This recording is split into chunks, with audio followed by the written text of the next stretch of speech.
have 4 simple rules. Number 1, we don't discuss politics, ever. Number 2, this is not a religious channel, and while you might hear people say, God bless you, or I'm going to pray for you, or I wouldn't have gotten through this without my faith, that's fine. What's not fine is to say, my God is better than your God, or here's why you're not getting into heaven. It's not going to fly. Number 3, we believe wholeheartedly if you can't control your tongue, then you can't control your life. So while on board, there's not going to be any cursing in the live chat, period. And number 4, there is no room for mean people on the lifeboat. Because we discuss very sensitive things from people's past in our group setting, we got to protect those people. The only way they feel confident and comfortable discussing those things is in an environment that is free of trolls and mean people. So if you're a mean person or you're a troll, we're going to block you for life. And if your account happens to be less than 24 hours old, we're probably a little suspicious right from the word go. Why?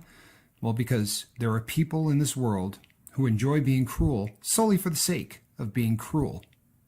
It's not going to fly here.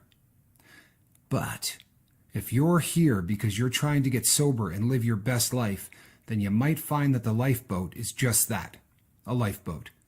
I'm Captain Tommy Scoville, and we will see you on deck.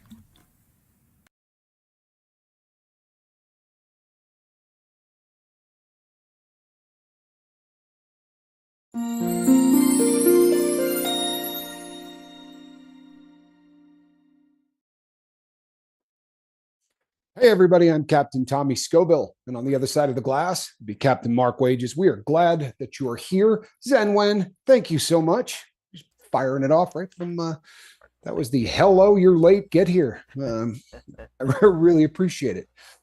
People, this is going to be a good one. I really, really believe that. I'll tell you why. I think that the best shows that ever get done around here, obviously when you all are really engaged, that helps, right?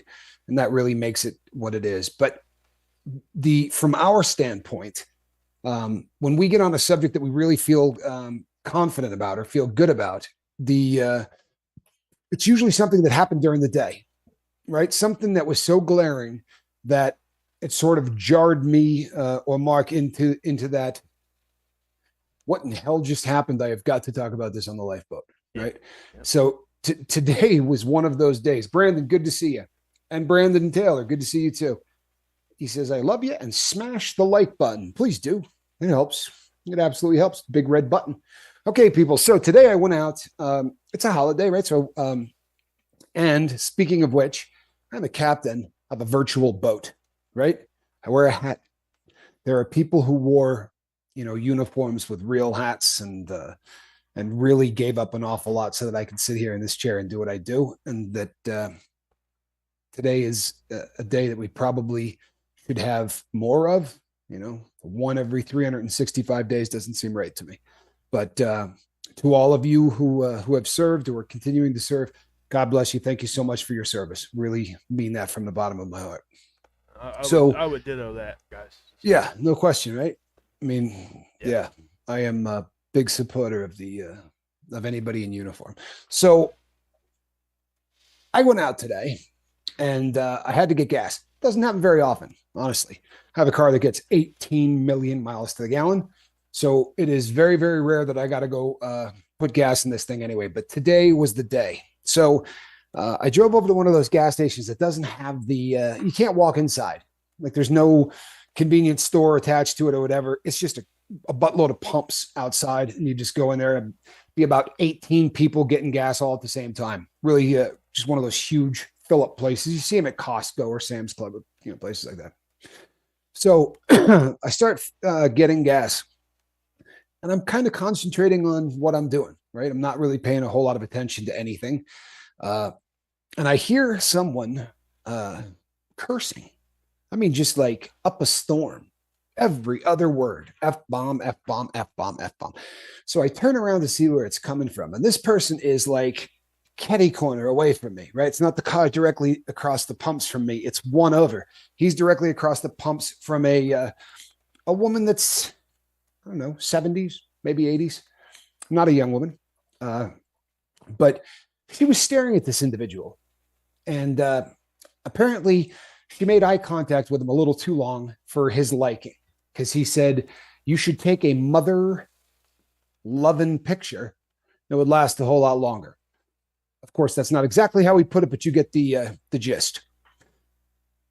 I tell you what, people, in years past, I might have done something stupid, or at least said something stupid. This is the kind of thing that I did often. Instead, I just sort of looked over, and as he turned, there was not a square inch of this man's face that did not have tattoos. And a lot of these tats had words written on them.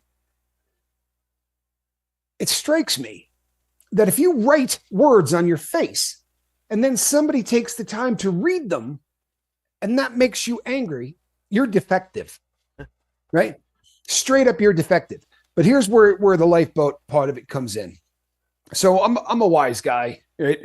It's in my nature. And I could see that this woman was a little flustered. So as he got in his car and started to drive off, she just had, a look on her face like she was upset. So I looked over at her and said, "What do you figure? Doctor? Maybe a lawyer?" So she got a little chuckle and she said, "No, I'm guessing drug addict."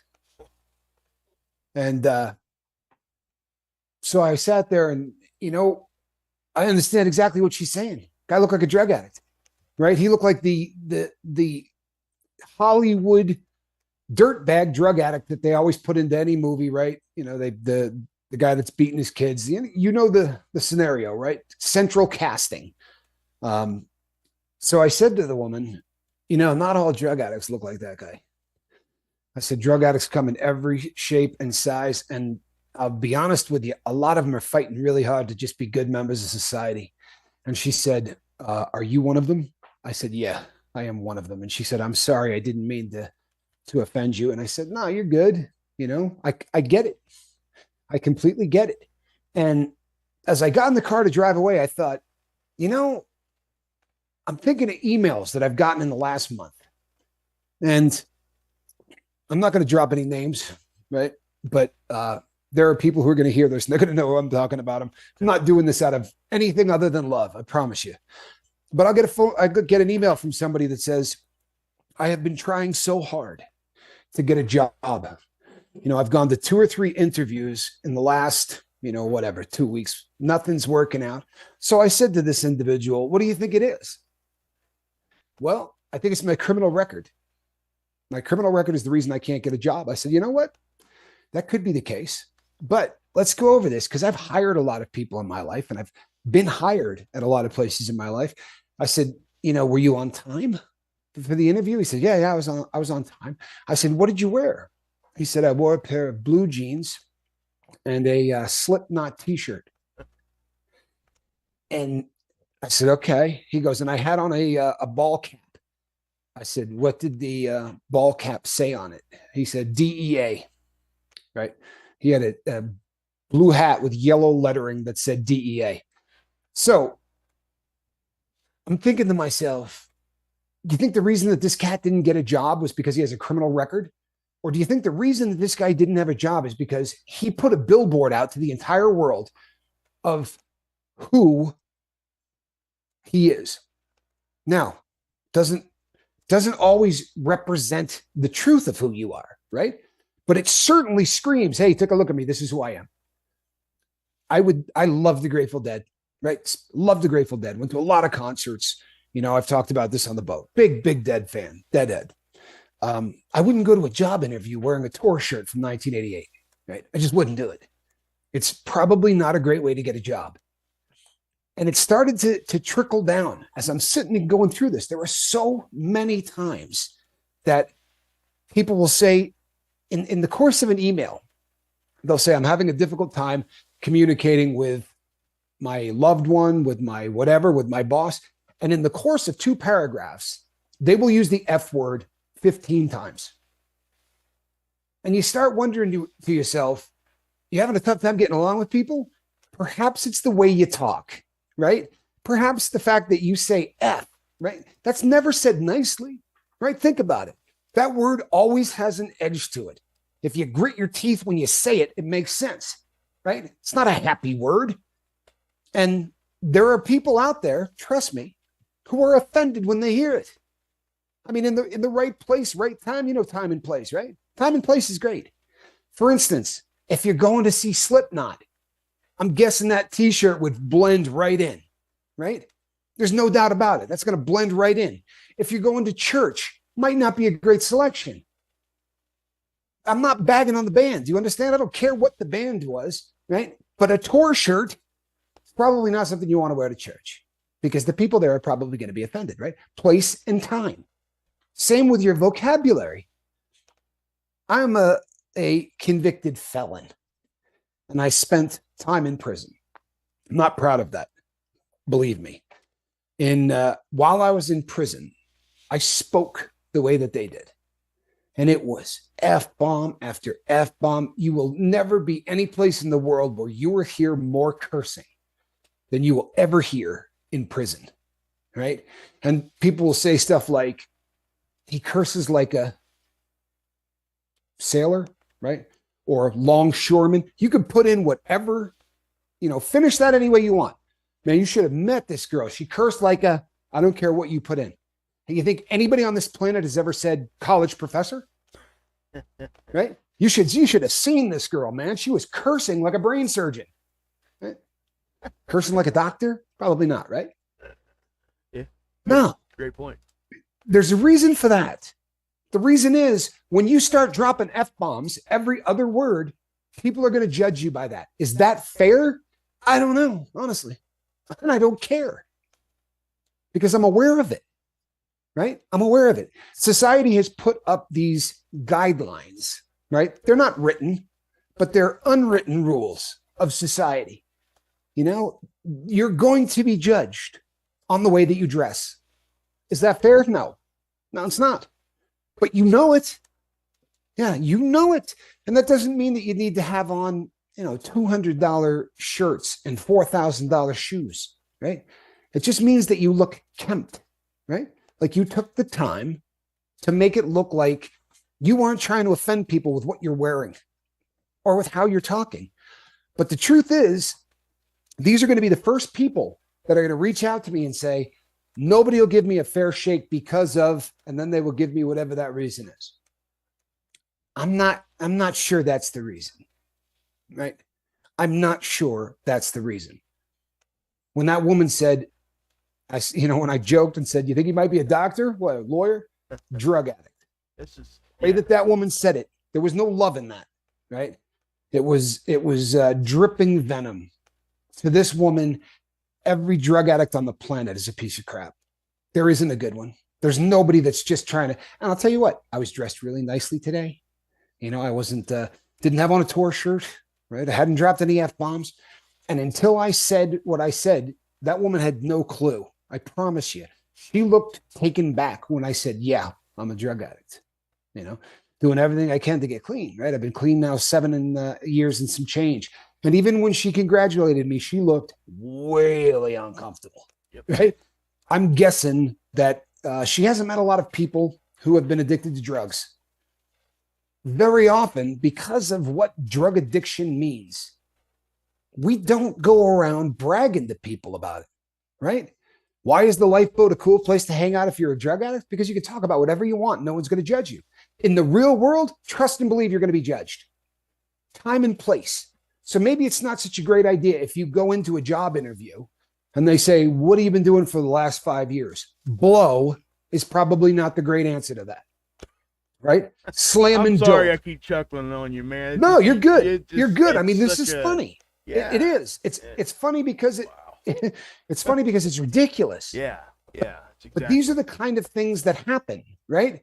People literally drop these really, really bizarre, just mindless responses to things. And then when things don't go their way, they'll be the first to cry about the fact that they're being judged and they cannot figure out what they're being judged for.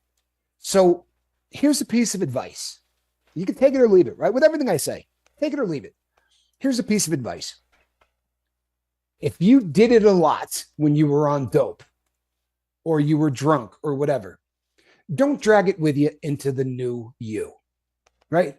If you cursed nonstop when you were a drug addict, I did. If I drag that through, you know what it's like? It's like a rust spot, right? Picture a beautiful restored automobile with a rust spot on the bumper. Not big, maybe the size of a nickel or a quarter. You know what that rust spot's going to do within a couple of years? It's going to eat that car to death.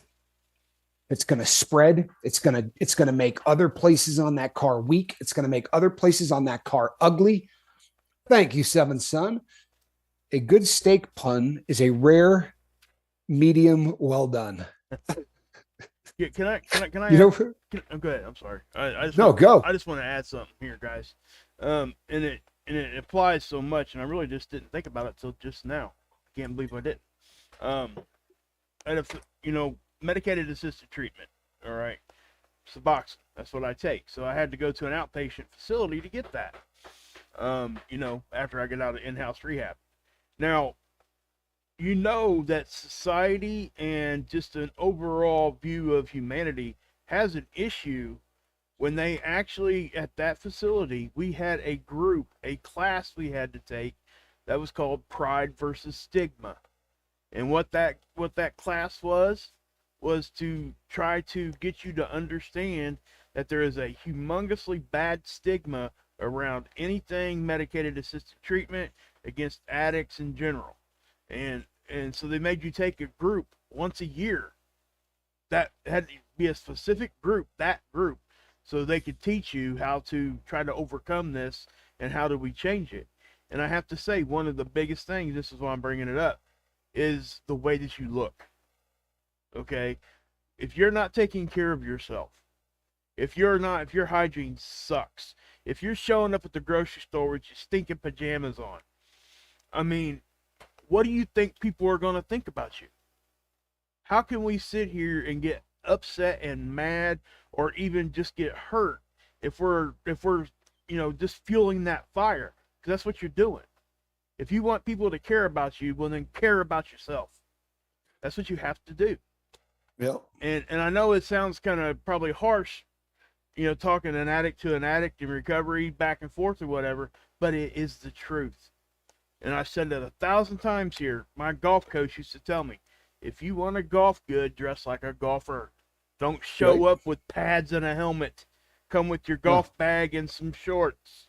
I mean, so anyway, I'm sorry. I get fired up about this subject because it really does. No, you're good. And all ridiculously valid points, right? He nailed it. What we want more than anything is for society to accept us for who we are, right? But then we wear stuff and we talk and we do stuff that really isn't who we are, right? The guy on the phone that was talking to me about the job interview that he blew, in the email rather, that talked to me about the job interview that he blew, he's not an offensive person. He really isn't. He's a very kind soul. However, you got to understand what that t-shirt looks like to people that don't know that band, right? What the hell is on your shirt? You understand? I don't care if you like the band. I don't care, right? That has nothing to do with it. Time and place.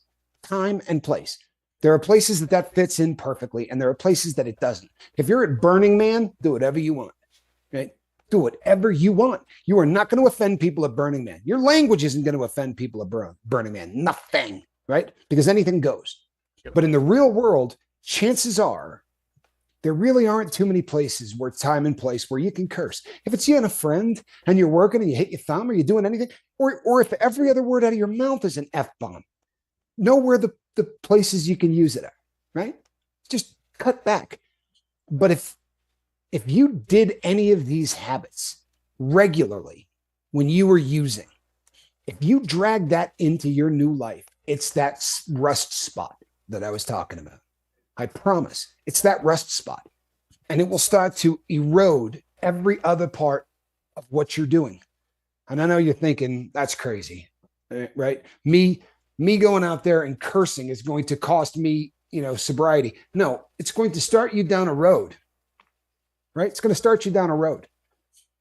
And that road never ends in a good place. You think I'm a prude, right? I spent 8 years in a federal prison. You think maybe I'm offended if I hear somebody curse? There's a reason that we ask people not to do it here. And it's not because, the algorithm's going to treat us better, right? It's not because, the reason is we are a group of addicts, right? 3,000 and some change. Drug addicts, right? People that have been addicted to drugs. Now, not all of you. I know that there are people here who are just here to support. God bless you. I appreciate it. But the vast majority of the crew are drug addicts. So if somebody comes across the boat and just starts reading the comments in our comment section, do you think the first thing they think is drug addict? Because I promise you it's not. Nope. I promise you. Our comments section screams class, not because of me, not because of Mark, but because of the things that you people say to one another. The fact that you're always there for each other, lifting people up. There aren't negative words. There aren't harsh stuff. It's always just positive stuff. I actually had somebody tell me that I actually had somebody reach out to me and said, "Hey, I thought you were doing an addiction channel." I went over to that channel and I really didn't. What were you guys trying to? What was the point that you guys were trying to get across? I actually had somebody say that to me. You gotta love it. Yeah. So I mean, that right there tells you that, number one, we're doing something different.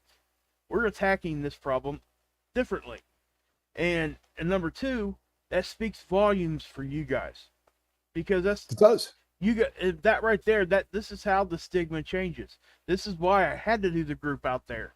That's the whole point of the group. The stigma thing. I mean, because we had a serious, guys, I'm telling you guys, we had a serious problem with people showing up to get their medication in their pajamas. I mean, they would legitimately just roll out of bed, didn't care, and just walk up in there. How do you expect the community to view you if you're going to be doing that? How do you expect the community to accept the facility there if people are doing that? It's a horrible thing. And again, I'm sorry I got fired up, but it really does fire me up, because we're not like that. We are not those people. Right? And so when we get labeled like that, we get offended. But we have to, like Tommy's talking right now, we have to understand where that comes from and why they feel the way that they do. And we're the only ones that can change it. That's it. That's where it lies. So anyway, I'm sorry. Went off again. No, you're good. You're going to be judged on this planet. There's no getting around it. You're going to be judged. You're going to be judged by every single person who sees you. And you know what it is? It's prejudice, right? I don't mean in the term that, pick your favorite news channel, right? I don't mean the kind of prejudice they're talking about. But if you judge somebody without knowing them, right, that's prejudging. So there's the etymology, right, of prejudice. Are we a prejudiced world? Absolutely. Even if you don't want to be, even if you fight as hard as you can to not be that person. If I show up in clothing and there's holes in it and it's covered in filth, right, and I got an odor around me, you're just not going to take me seriously, even if you try, right? I mean, time and place. I could show up and say to you, man, I need help. And people are going to go, you do. Come on in. I'm willing to help you. But if I show up and say, hey, you're hiring, I'm probably not getting that gig, right? That should make a lot of sense to everybody. This is stereotyping, and we do it. We do it constantly. And the sad thing is this: we want the world to believe that our problem is a disease. By the way, it is. This is not subject to debate. That has been since long blown out of the water. Yep. This is a absolute medical proven fact that addiction is a disease. You can prove it through brain scans, everything else. So if we want the world to look at addicts and respect the fact that we're not defective, right? We're not people who have a problem with moral fiber. We're a people that have a problem with the disease. Every person that looks down their nose at us, I mean, without exception in this day and age, all of them tried drugs or alcohol. You might run into 2 out of 100 that didn't, but they all did a little experimenting, maybe high school, maybe college. The difference is they didn't have a disease, and we did. So it got a hold of us. So the problem becomes this: if we represent ourselves and we look just like them, there's nothing I like better than when people say to me, good God, you've been to prison? right? Yeah. Like I love that. Yeah. You know, I don't want people to go, oh yeah, I knew you were a convict when you walked in the room. Like, yeah, no doubt, you know, and look, I mean, I did some stupid things, right? That really kind of screams, you know, but trust me, when I go places, depending on where I'm going, I will intentionally put on a sleeve that hides that. I like the ink, right? It's Alice in Wonderland. It's not skulls, it's not anything, but it's a time and a place. If I'm going to get a job, they're not seeing my ink. I promise. Yeah. They're not going to see it. I don't want to be judged by it. There's no color in my tattoos. Be honest, when you see a tattoo that does not have any color in it, what do you think? Oh yeah. You think he got that in prison. Yep. Right? If you see a tattoo above the shoulder line, you think dude's been in prison. Yeah. 100 out of 100 times. That doesn't make you a bad person. The fact remains that within that society, 9 out of 10 people are tattooed, right? And they're covered. There are certain tattoos that you see over and over again in prison. One is a spider web, right? And it will be on someone's elbow more often than not. And the rings of the web normally will tell you how long the person's been down. Now, when you're inside, that makes sense. I understand, you know, you're doing 25, 35 years. You don't give a crap about who you're offending, right? You're in there with people. It means absolutely nothing. But I remember it being in the segregated housing unit as I was in the shoe because I had done something wrong. This was pre-sober, by the way. And I was in the shoe at FCI Phoenix. And there was a kid across the hall. And when we went outside to rec, he was in the cage right next to me. He had clown face tattooed, right? So you look at this cat and he's got a huge smile that goes all the way up to here, right? He's got the little line, right, that goes straight down through the eye like a classic clown makeup. And I looked at it and I thought 2 things. First of all, boy, that had to feel good on your eyelid. Oh. And the second thing I thought was that poor kid got how long, right? I mean, you know, he got life. He can't be more than 22. You know, that's throwing away a life. I said, kid, can I ask you a really personal question? He's like, yeah. I said, what are you in here for, man? And he said, fell into possession of a firearm. I said, is this more than once? And he's like, no, it's my first time. I said, in conjunction with another crime? And he's like, no, just that. I said, how long did they give you? He said, 37 months. Whoa. I said, you did that to your face on a 37-month sentence. Wow. Are you kidding me? The standard joke inside is when you see something that stupid, people always say this, well, that's a good idea, because nothing screams, come on in and date my daughter, or let me hire you for a job, like blasting your entire face. Sorry. Society judges people. I do. Yeah. I do. There's do no it. way not to. We do it right? unintentionally. I mean, honestly, Yeah. guys. I mean, and I hate to use this word because I don't like using this word, but it applies. All of us at some level are programmed. I mean, that's just what as you're growing up, you get that. No matter where it's coming from. It could be coming from home, TV, school, your friends. Doesn't matter. You're still getting bombarded all the time. And if anybody says that doesn't affect them, they're just not. They're either not seeing it or they're just not telling the truth. They're not telling the truth, or they don't realize that it affects them. Exactly. And I think that happens probably often. Yeah, and I think that the whole point of what anybody does when they're trying to change something for the better is to combat that programming. I mean, that's what we're all doing every day. I mean, at a basic level, that's what we're trying to do. We're trying to break that and change that programming. Just like imagine if you could just put on your body exactly what you wanted people to see. In other words, you walked up and on your head, it said reliable, right? Loving, caring, all of the attributes that you really wish that you would be. And that's the first thing that people saw when you walked up, right? First of all, you can do that. You don't do it by getting it tattooed on there, but that's possible. It really is. It's time and place stuff. It's trying to look like you're not in the life anymore. When I was incarcerated, I could read a person's tattoos, right? It may look to you like just ink, but it's not. right? All of the ink inside, I could go, oh, that guy got that for stabbing somebody, right? This guy is affiliated with this organization. This guy is a gangbanger since this long. He went to prison on such and such a year. All of that in a matter of moments. Do you know why that is?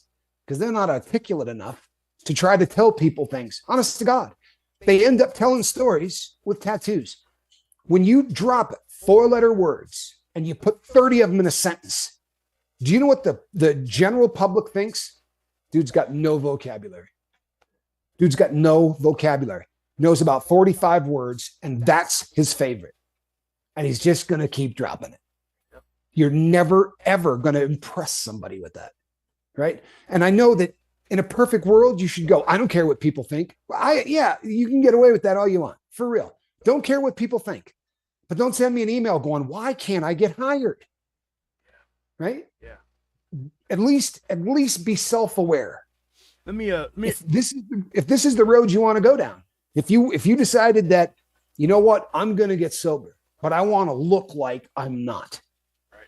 If that's what you want to do, look in the mirror and tell yourself it's a good idea, right? And then go ahead and do it.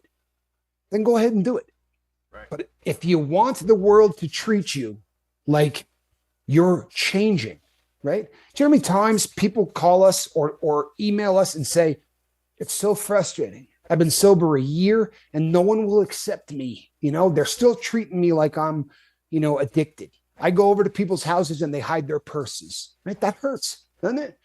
I mean, that hurts. I promise you, people, I've been sober 7 years. If something gets stolen at a party that I'm at, every eye in the place is going to look at me.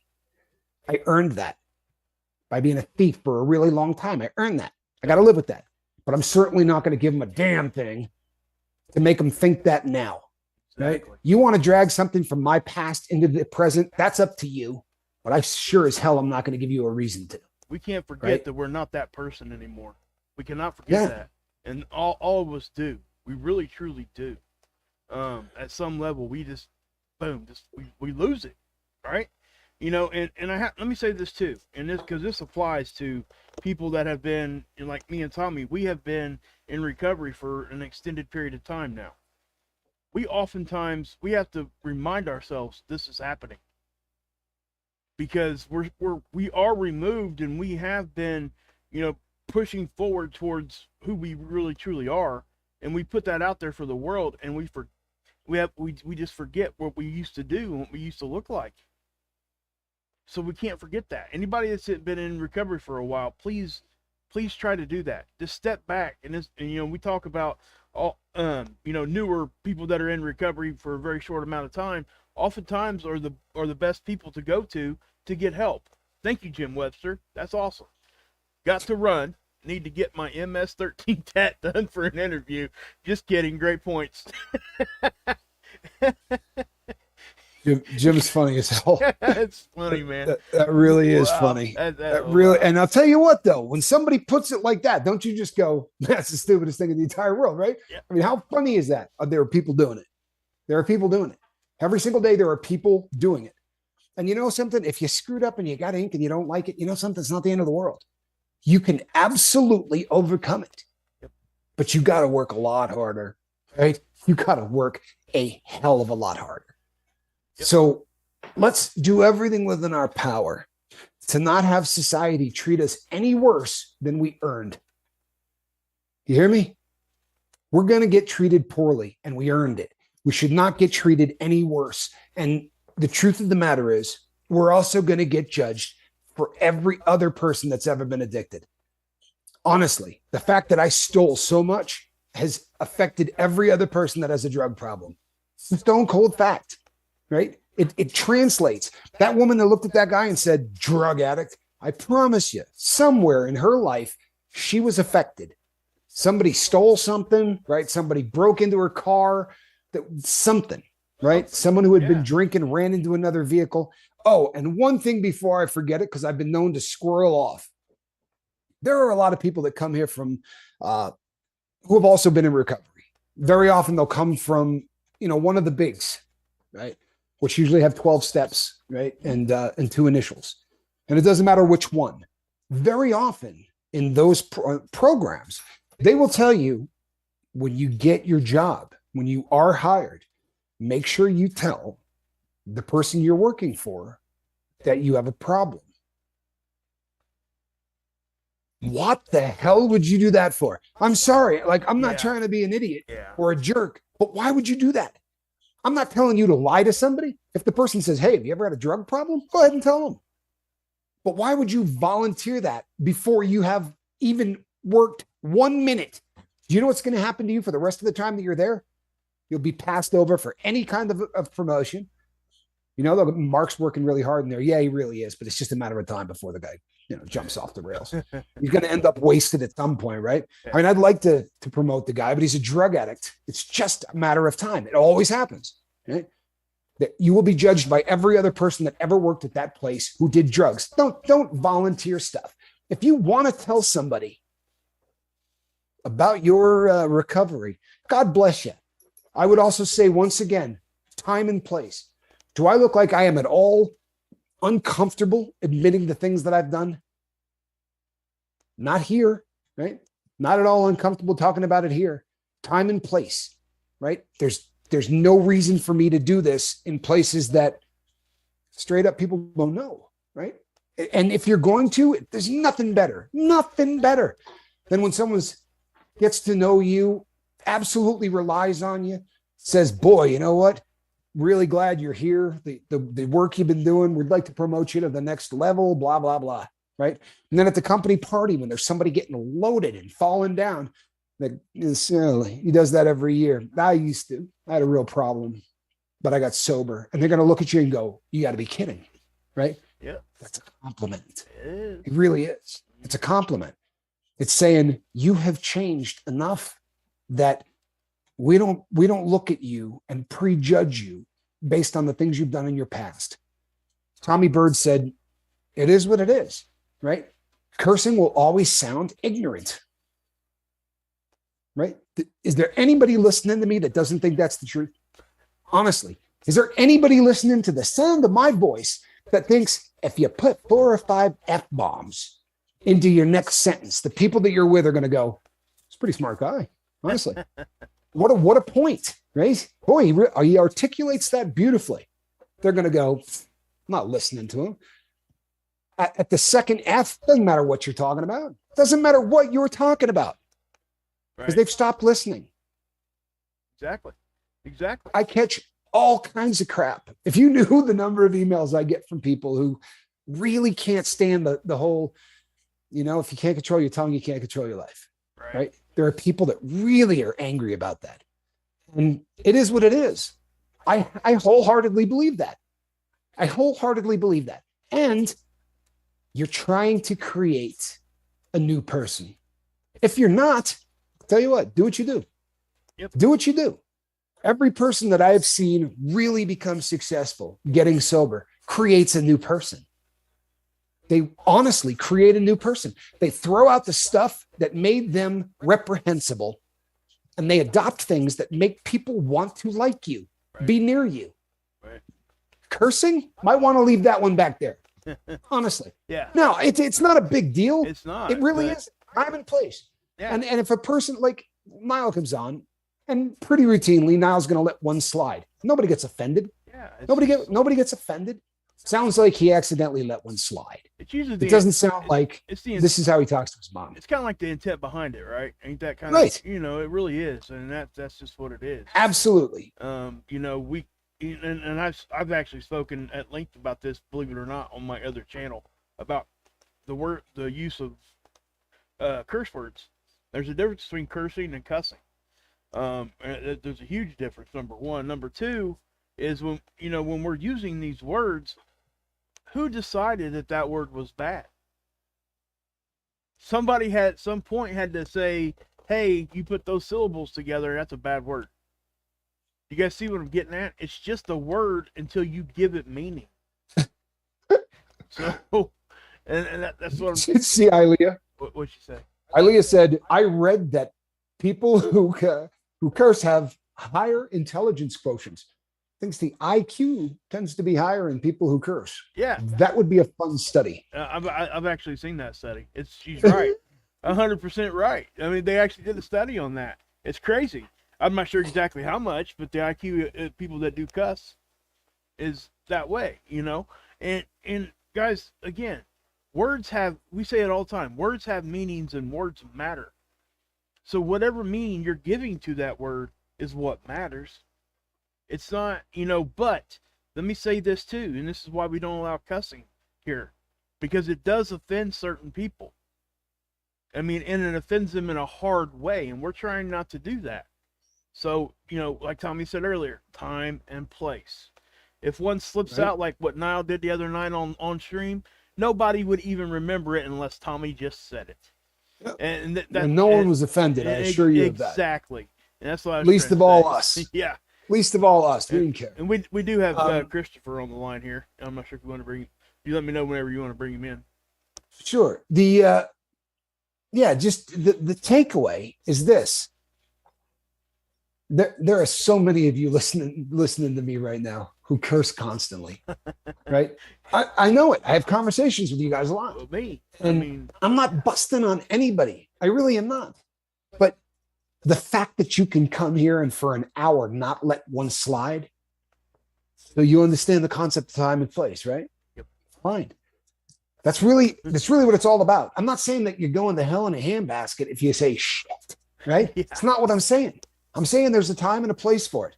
South Park did an episode, right, where they broke every record for how many times SHIT was said in one show, right? It was every other word, which is really funny if you think about it, because it took 6 weeks for them to be able to let the guy say, frankly, Scarlett, I don't give a damn. Right. 6 weeks of arguing to get the word damn in a film. Yep. Now on television, right, you can drop SHIT 1,000 times in a 30-minute, and it's a really funny episode too. While you're lying, it's a really funny episode. And the South Park thing, they made a movie on that. They broke the record for a movie saying the word FUCK.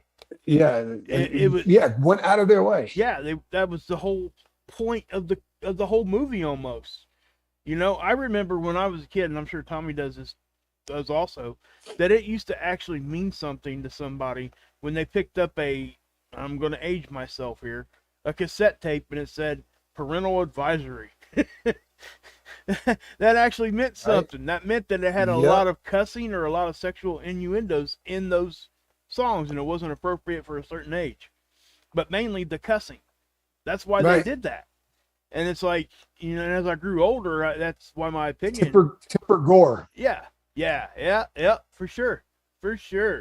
That was who spearheaded that entire thing. Yeah, I remember that, and that's okay, I get it, right? We're in a civilized society, and all these other things that we talk about, but again, the base part of it is that we're programmed, and we got to break out of that programming. We have to. And you know something? I just saw a comment that said you might want to avoid Survival Game because the host of that one, and boy, she was you're not lying. I mean, holy hell. No, you know something? Time and place, right? For real, time and place. She's not offending anybody on that channel doing that. There's no chance. Everybody has a pretty good idea who the host is, right? And it's not the foulness. It's not the hatred, right? It's not dripping with that venom that so often sounds. And time and place. It's fine. It's completely fine. The reason that the time and place thing is really important is because we would really like to never have somebody come here and go, "Now, this isn't for me." Right. All right. If we screw up, right, that's on us, and we'll live with it. It'll suck, but we'll live with it. Yep. But if they come and they think, bunch of drug addicts, I don't think I can hang out with these people. Or if they think I'm better than those people, raise your hand if the first time you went to rehab, you went, I'm not like any of these people, right? These people are losers. Everybody thinks these people are losers. Like, I got a drug habit, but look at these people, right? Yep.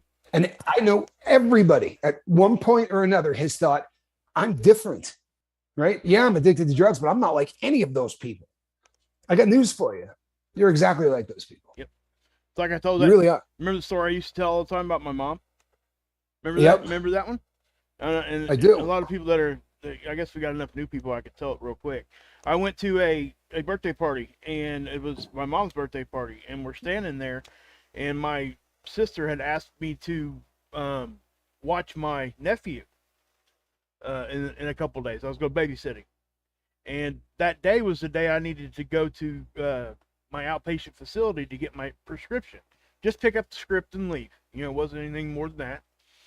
And so I mentioned it to my sister. My mom overheard, and she she says, I don't want him out there with those people. Yeah. Okay, and so you got to understand where I was at. This is like I may have been 5 years in recovery. Okay, so I was still kind of coming out of being, not understanding everything yet. That's what I'm trying to say. And I just kind of looked at my mom and I said, I am those people. And I walked away. Right. And, and I walked away, and I had, because my first reaction was just to jump off, right, Tommy? I mean, that's what that's what we want to do. But I didn't. And I'm glad I didn't, because it would have been the wrong thing to do. Because just like everything we talked about tonight, I had to understand where she was coming from. And that just, she, number one, she said it and wasn't really thinking about it. She wasn't taking a shot at me. Wasn't Right. that. She was going off of what? The stigma that society has. Society, society has an image in their head of what we are. Right. Sarah normally says, I still think I have a lot to offer. You do. You do. Make no mistake, you do. There's nobody here that doesn't. There's nobody here that doesn't. The takeaway, people, is not that those of you who curse suck and you're going to hell and you can't be on the channel and everyone's going to think you're a loser. The takeaway from this is that when in the life, we don't care, right? We don't care. I cursed more than anybody on the planet. I promise you, anybody, right? Anybody, because I didn't care. I didn't care about anything. Now I care.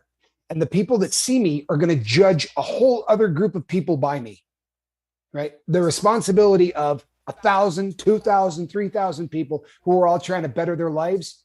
I'm attached to that, like it or not, right? I was talking to somebody the other day, and one of the things about running a channel, especially if you happen to look like Johnny Scoville.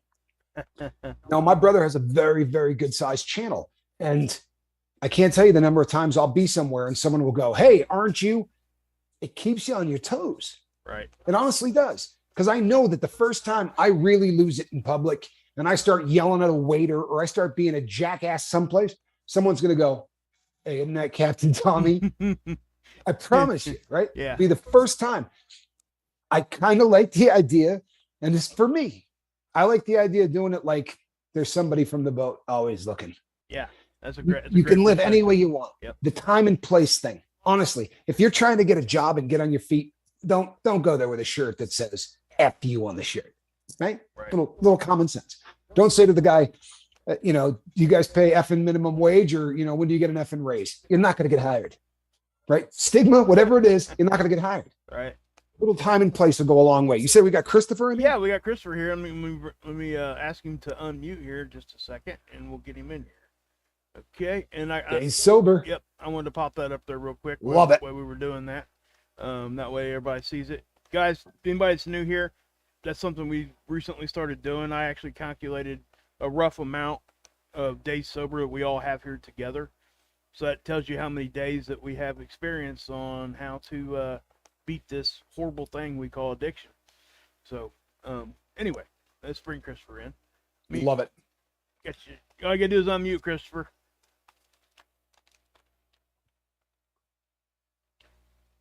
Okay. Sarah, you got a ton to offer. Yep. Yes, you do, Sarah. Don't let anybody tell you anything different than that. No. Don't. And I'm not telling you any different. No. That's for anybody. Yeah. We've got, we've said this too. While he's trying to unmute, I'm not sure if he's having issues or not. Right. Guys, I really, truly, honestly believe, and it goes to what Ilea was talking about earlier, about, people being smarter than others and this, that, and the other.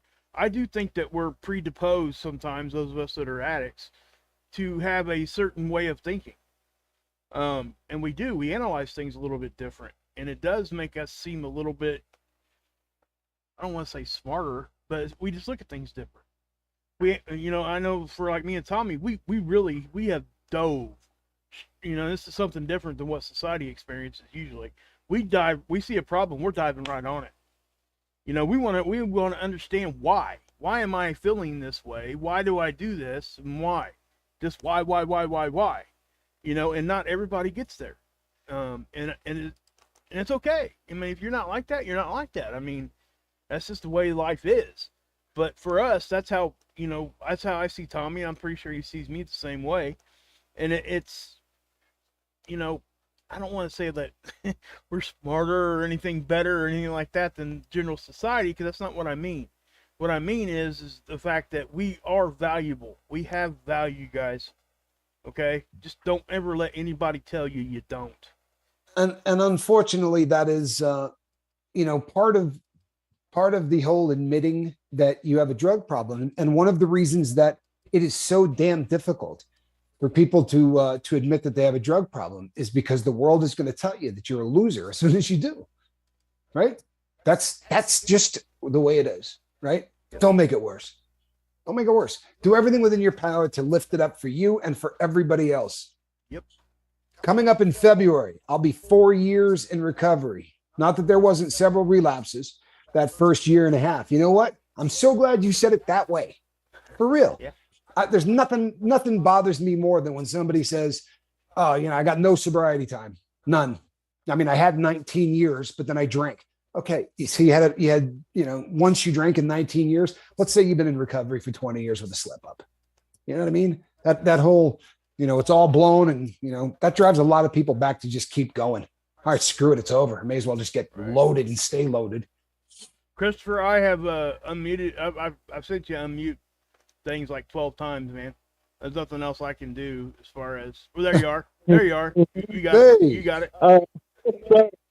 I'm an older guy. I'm not too suave when it comes to technical devices. Oh, that's okay. It's okay. No, I just want to make sure you had the best chance to get in here and give us, talk to us for a minute here.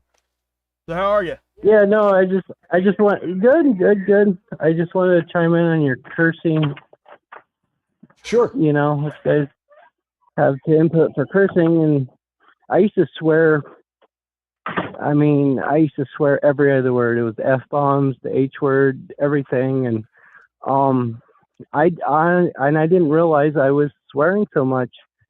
And I was going home from work one day and was on the bus, and you get the regulars, and we're all talking and stuff. And the bus driver stopped and he looked at me and he says, "I don't like it when you curse." And I never even paid no attention to it. And ever since that guy told me that, I pretty much made it my religion not to swear. Not to say I don't swear, but I pretty much I don't swear at all. And I realized I was using it as a filler word. Yeah. You know how some people say Mm-hmm. Yeah. Yep. Or comma. It becomes a comma. So I was yeah. Yep. Exactly. Yeah, and so but it took somebody to break me out of my comfort zone and say, "Hey, no, this ain't cool. This is what you're doing. I don't appreciate it." From that day forward, I never swear again. Well, I do swear, but yeah, right. I do mind my P's and Q's. And you notice it more also, right? And when you do it, don't you catch yourself when you say it? Yes, I do. Yeah, I'll get a couple swear words off, and then I catch myself and I say no. Yeah. Because exactly. People do get offended by it. And I think that's the key. People don't think that I'm holier than thou. I repair watches for a living. I let it fly. I really do. But I'm usually sitting alone when I do it. It's like a time and a place thing. The one that hurts me the most is when you see people who do it around kids. Yeah. You know what I mean? It just makes the hair on the back of my neck. Yeah. Same here. I would agree with that, Tommy. That's just something that does bother me too, because, we are influencing them. That we influence our children a lot. So when we're talking in an adult forum and stuff, it's a total different thing. And I hope that, that we can get across that there is, like Tommy said earlier, time and place. It's not like you're going to walk up into your kid's elementary school and say, "What's up, mother?"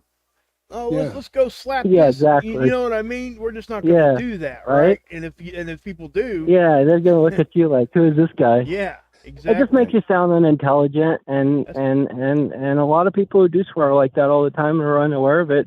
A lot of them are very, articulate and smart people.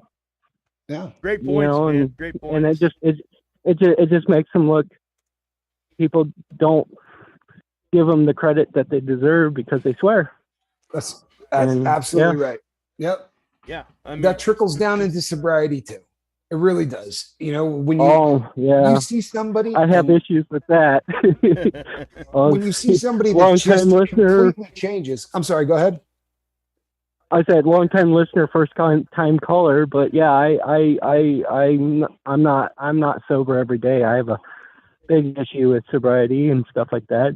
We're not And mad at you. even though I'm not sober and everything else, but listening to your channel really helps me out a lot. I love it. I love it. Yeah, we have no problem at all with that, my friend. There's a lot of people that come to the lifeboat who are still, in the process. And it's like we say, yeah. time comes that you decide you want to quit, reach out to us, and we will we'll hold your hand through the process and love you and be there for you all the time. And if you don't, we'll love you and be there for you all the time. Right? We absolutely. And I appreciate it. I absolutely appreciate it. And you made a good point the other day. I said, I live I'm bored and I have idling hands and I live in the devil's playground. And you respond to me saying your addiction isn't unique. And you said that boredom is the killer of sobriety, and you're 100% correct. Boredom is 100% the killer of sobriety. Right. Yeah, I believe that. I really do. Yeah. Yeah. And we all. Yeah. And as much as my addiction isn't unique, we all have to find our own path. You know what I mean? Right. Yeah. Right. To get there. Well, and it's funny because as much as your addiction isn't unique, it's wildly unique. If that makes sense. I mean, we're all suffering from the exact same. Yeah. But every single walk for every single addict is just a little different from the next.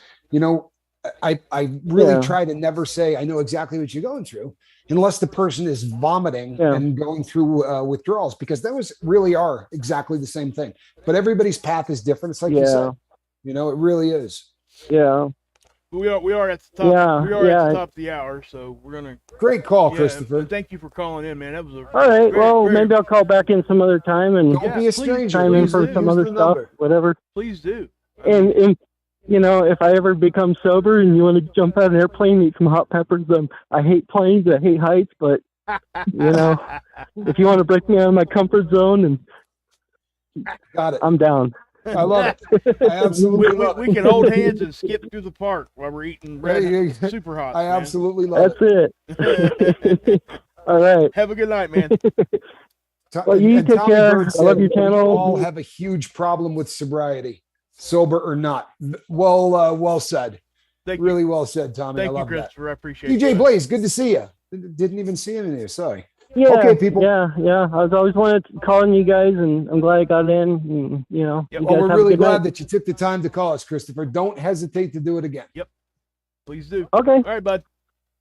We'll see you next show, brother. All right. Guys, have a good night. You too. All right. Later. Bye. It was a great call. Oh, yeah. Awesome, dude. I mean, awesome call, Chris. Very cool. I appreciate you, man.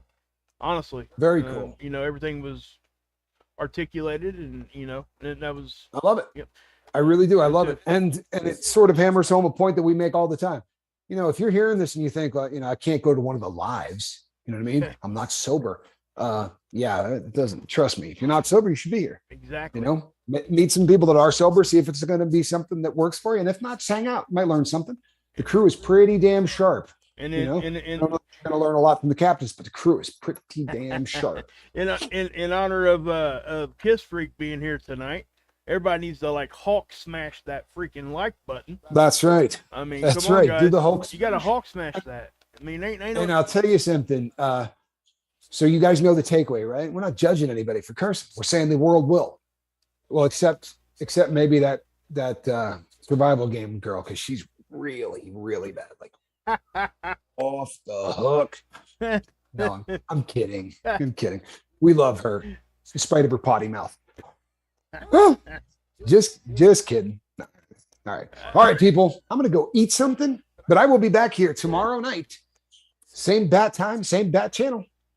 I am Captain Tommy Scoville, and on the other side of the glass, Mark Wages. Captain Mark Wages, I guess. and never a doubt, it's a cat in a basket. Good night, everybody. We love you.